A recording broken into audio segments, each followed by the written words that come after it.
many crows on the veranda railings, each one determined to be the first one to apprise the...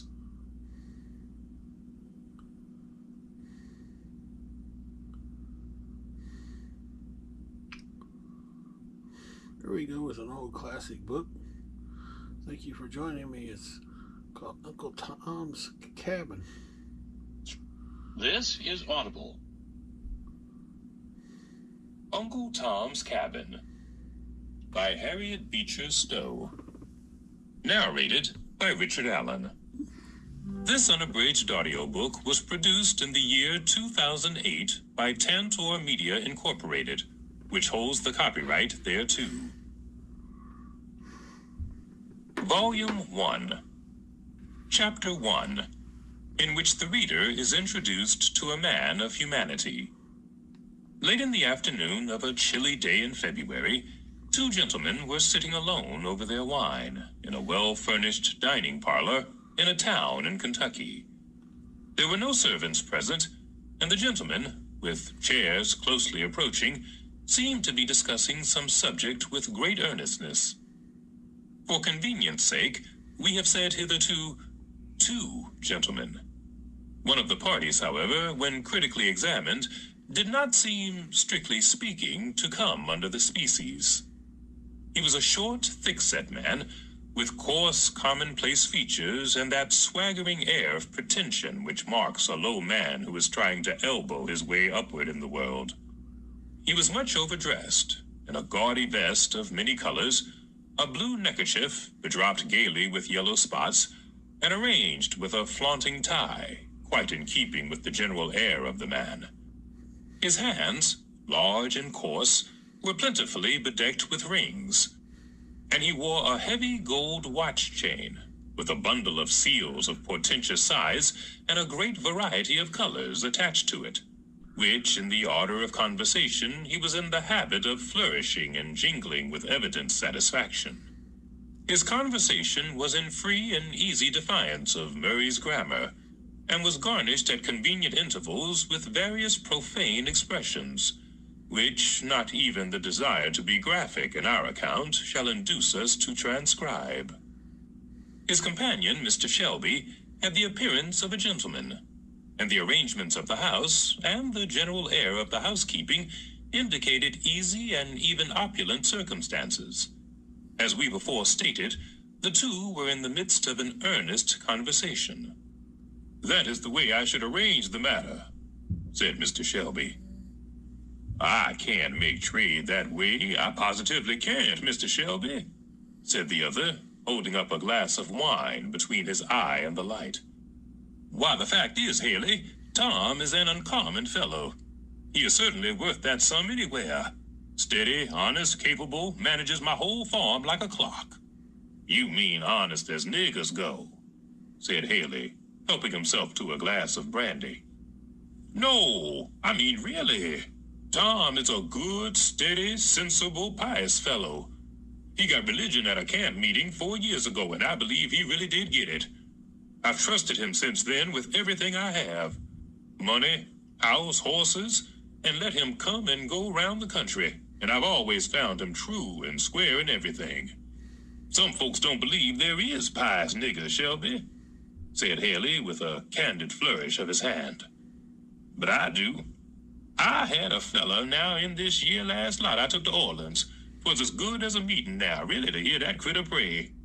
And he was quite gentle and quiet-like. He fetched me a good sum, too, for I bought him cheap of a man that was obliged to sell out, so I realized 600 on him. Yes, I consider religion a valuable thing in a nigger, when it's the genuine article and no mistake." "Well, Tom's got the real article if ever a fellow had," rejoined the other. "Why, last fall I let him go to Cincinnati alone to do business for me and bring home $500. 'Tom,' I says to him, 'I trust you because I think you're a Christian. I know you wouldn't cheat.' Tom comes back sure enough. I knew he would. Some low fellows, they said to him, 'Tom, why don't you make tracks for Canada?' Ah, master trusted me and I couldn't. They told me about it. I am sorry to part with Tom, I must say. You ought to let him cover the whole... You ought to let him cover the whole balance of the debt, and you would, Haley, if you had any conscience. Well, I've got just as much conscience as any man in business can afford to keep. Just a little, you know, to swear by as 'twere, said the trader jocularly. And then, I'm ready to do anything in reason to oblige friends. But this year, you see, is a little too hard on the fella, a little too hard. The trader sighed contemplatively and poured out some more brandy. Well then, Haley, how will you trade? Said Mr. Shelby after an uneasy interval of silence. Well, haven't you a boy or gal that you could throw in with Tom? None that I could well spare. To tell the truth, this only hard necessity makes me willing to sell it all. I don't like parting with any of my hands, that's a fact. Here the door opened, and a small quadroon boy, between 4 and 5 years of age, entered the room. There was something in his appearance remarkably beautiful and engaging. His black hair, fine as floss silk, hung in glossy curls about his round, dimpled face, while a pair of large dark eyes, full of fire and softness, looked out from beneath the rich, long lashes as he peered curiously into the apartment. A gay robe of scarlet and yellow plaid, carefully made and neatly fitted, set off to advantage the dark and rich style of his beauty, and a certain comic air of assurance, blended with bashfulness, showed that he had been not unused to being petted and noticed by his master. "Hulloa, Jim Crow," said Mr. Shelby, whistling, and snapping a bunch of raisins towards him. "Pick that up now." The child scampered with all his little strength after the prize, while his master laughed. "Come here, Jim Crow," said he. The child came up, and the master patted the curly head and chucked him under the chin. "Now, Jim, show this gentleman how you can dance and sing." The boy commenced one of those wild, grotesque songs common among the Negroes, in a rich, clear voice, accompanying his singing with many comic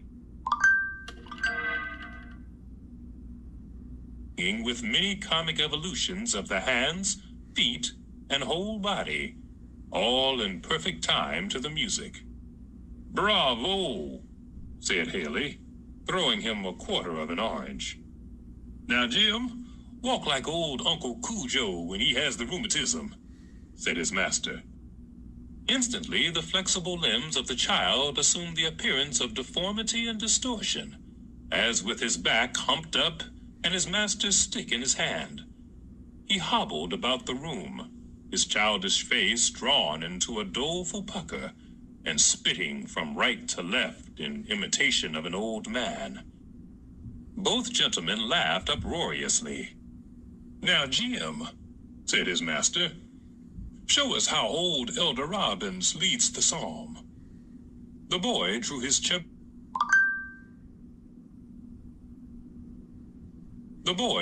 chubby face down to a formidable length and commenced toning a psalm tune through his nose with imperturbable gravity. "Hurrah! Bravo! What a young'un," said Haley. "That chap's a case, I'll promise. Tell you what," said he, suddenly clapping his hand on Mr. Shelby's shoulder. "Fling in that chap and I'll settle the business, I will. Come now, if that ain't doing the thing up about the rightest." At this moment, the door was pushed gently open, and a young quadroon woman, apparently about 25, entered the room. There needed only a glance from the child to her to identify her as its mother. There was the same rich, full, dark eye, with its long lashes, the same ripples of silky black hair.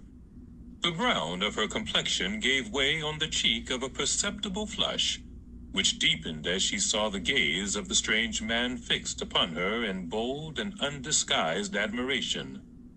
Her dress was of the neatest possible fit, and set off to advantage her finely molded shape. A delicately formed hand and a trim foot and ankle were items of appearance that did not escape the quick eye of the trader, well used to run up at a glance the points of a fine female article. "Well, Eliza," said her master, as she stopped and looked hesitatingly at him. "I was looking for Harry, please, sir." And the boy bounded toward her, showing his spoils, which he had gathered in the skirt of his robe. "Well, take him away, then," said Mr. Shelby, and hastily she withdrew, carrying the child on her arm. By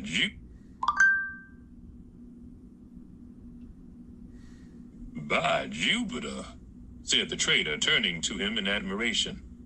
"There's an article now. You might make your fortune on that our gal in Orleans any day. I've seen over 1,000 in my day paid down for gals not a bit handsomer. I don't want to make my fortune on her," said Mr. Shelby dryly. And seeking to turn the conversation, he uncorked a bottle of fresh wine and asked his companion's opinion of it. "Capital, sir. First job," said the trader.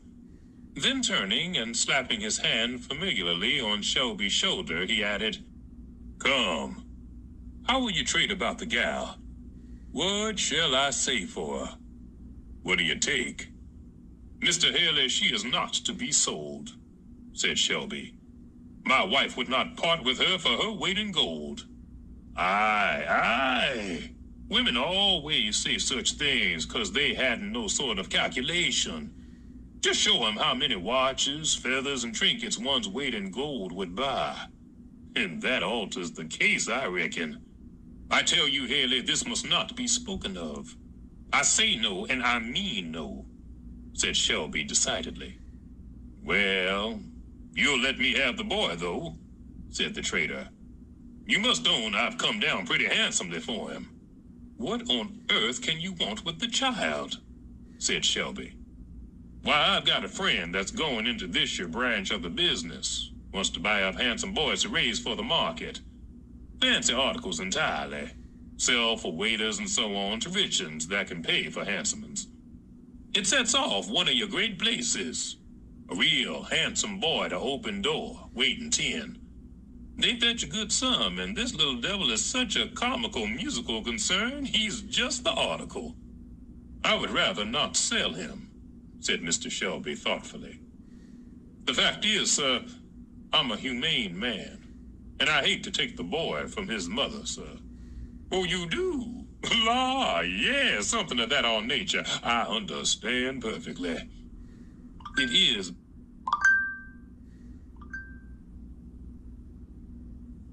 is mighty unpleasant getting on with women sometimes. I always hates these just screeching, screaming times. They are mighty unpleasant, but as I manages business, I generally avoids them, sir. Now, what if you get the girl off for a day or a week or so? Then the thing's done quietly. All over before she comes home. Your wife might get her some earrings or a new gown or some such truck to make up with her. I'm afraid not. Lord bless you, yes. These critters ain't like white folks, you know. They gets over things only managed right. Now they say, said Haley, assuming a candid and confidential air, that this kind of trade is hardening to the feelings. But I never found it so. Fact is, I never could do things up the way some fellas manage the business. I've seen 'em as would pull a woman's child out of her arms and set 'em up to sell. And she's screeching like mad all the time. Very bad policy. Damages the article. Makes 'em quite unfit for service sometimes. I knew a real handsome gal once in Orleans, as was entirely ruined by this sort of handling. The fella that was trading for her didn't want her baby, and she was one of your real high sort when her blood was up. I tell you, she squeezed up her child in her arms and talked and went on real awful. It kind of makes my blood run cold to think of it. And when they carried off the child and locked her up, she just went raving mad and died in a week. Clear waste, sir, of $1,000 just for want of management.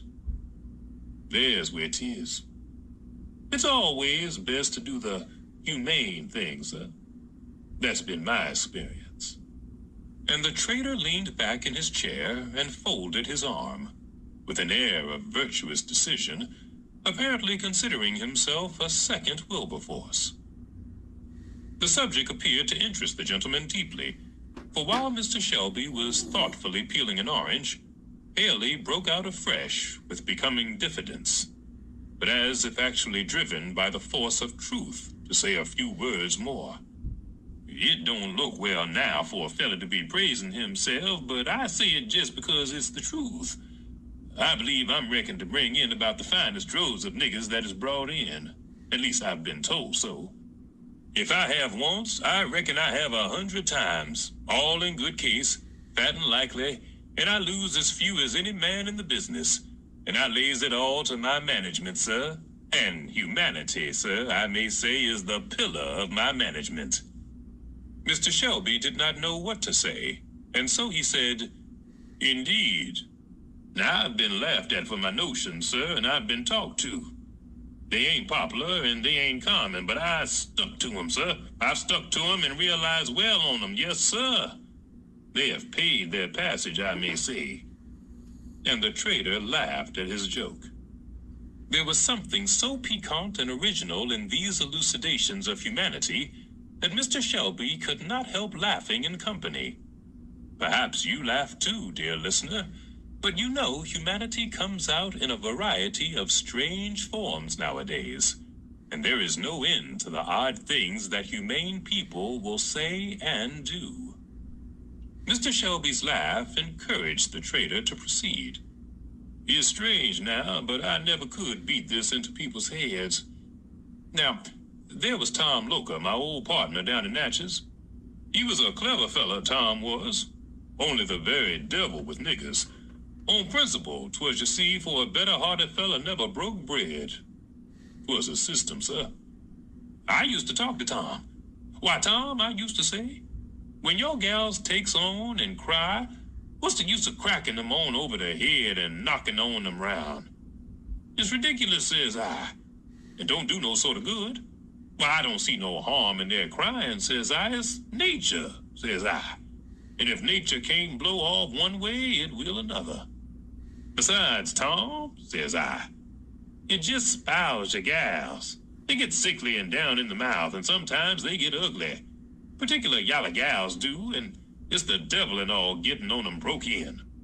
Now, says I, why can't you kind of coax 'em up and speak 'em fair?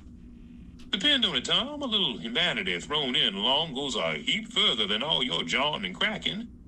And it pays better, says I. Depend on it.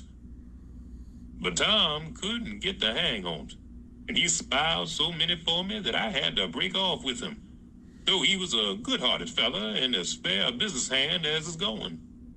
And do you find your ways of managing do the business better than Tom's? Said Mr. Shelby. Why, yes, sir, I may say so. You see, when I anyways can, I takes a little care about the unpleasant parts, like selling young'uns and that. Get the gals out of the way, out of sight, out of mind, you know. And when it's clean done, it can't be helped, they naturally gets used to it. Tain't you know as if it was white folks that's brought up in the way of expecting to keep their children and wives and all that. Niggers, you know, that's fetched up properly hadn't no kind of expectations of no kind. So all these things come easier. I'm afraid mine are not properly brought up then, said Mr. Shelby. Suppose not. You Kentucky folks spoil your niggers. You mean well by 'em, but tain't no real kindness at all. Now a nigger, you see, was got to be hacked and tumbled round the world and sold to Tom and Dick and the Lord knows who. Tain't no kindness to be given on 'em notions and expectations and bringing on 'em up too well, for the rough and tumble comes all the harder on the martyr. Now, I venture to say your niggers would be quite chop-falling in a place where some of your plantation niggers would be singing and whooping like all possessed. Every man, you know, Mr. Shelby, naturally thinks well of his own ways, and I think I treat niggers just about as well as it's ever worthwhile to treat 'em. "It's a happy thing to be satisfied," said Mr. Shelby, with a slight shrug and some perceptible feelings of a disagreeable nature. "Well," said Haley, after they had both silently picked their nuts for a season, "what do you say?" "I'll think the matter over and talk with my wife," said Mr. Shelby. "Meantime, Haley, if you want the matter carried on in the quiet way you speak of, you'd best not let your business in this neighborhood be known. It will get out among my boys, and it will not be a particularly quiet business getting away any of my fellas if they know it. I'll promise you." "Oh, certainly, by all means, Mum, of course. But I tell you, I'm in a devil of a hurry and shall want to know as soon as possible what I may depend on," said he, rising and putting on his overcoat. "Well, call up this evening between 6 and 7, and you shall have my answer," said Mr. Shelby. And the trader bowed himself out of the apartment. "I'd like to have been able to kick the fella down the steps," said he to himself as he saw the door fairly closed. "With his impudent assurance. But he knows how much he has me at advantage. If anybody had ever said to me that I should sell Tom down south to one of those rascally traders, I should have said, 'Is thy servant a dog that he should do this thing?' And now it must come for aught I see. And Elijah's child, too. I know that I shall have some fuss with wife about that. And for that matter about Tom, too. So much for being in debt. I owe. The fellow sees his advantage and means to push it. Perhaps the mildest form of the system of slavery is to be seen in the state of Kentucky. The general prevalence of agricultural pursuits of a quiet and gradual nature, not requiring those periodic seasons of hurry and pressure that are called for in the business of more southern districts, makes the task of the Negro a more healthful and reasonable one. While the master, content with a more gradual style of acquisition, has not those temptations to hard-heartedness which always overcome frail human nature when the prospect of sudden and rapid gain is weighed in the balance, with no heavier counterpoise than the interest of the helpless and unprotected. Whoever visits some estates there and witnesses the good-humored indulgence of some masters and mistresses, and the affectionate loyalty of some slaves, might be tempted to dream the oft-fabled poetic legend of a patriarchal institution and all that. But over and above the scene there broods a portentous shadow, the shadow of law. So long as the law considers all these human beings, with beating hearts and living affections, only as so many things belonging to a master, so long as the failure, or misfortune, or impudence, or death of the kindest owner may cause them any day to exchange a life of kind protection and indulgence for one of hopeless misery and toil.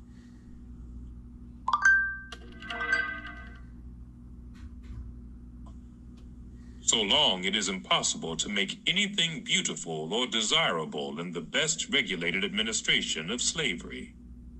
Mr. Shelby was a fair average kind of man, good-natured and kindly, and disposed to easy indulgence of those around him.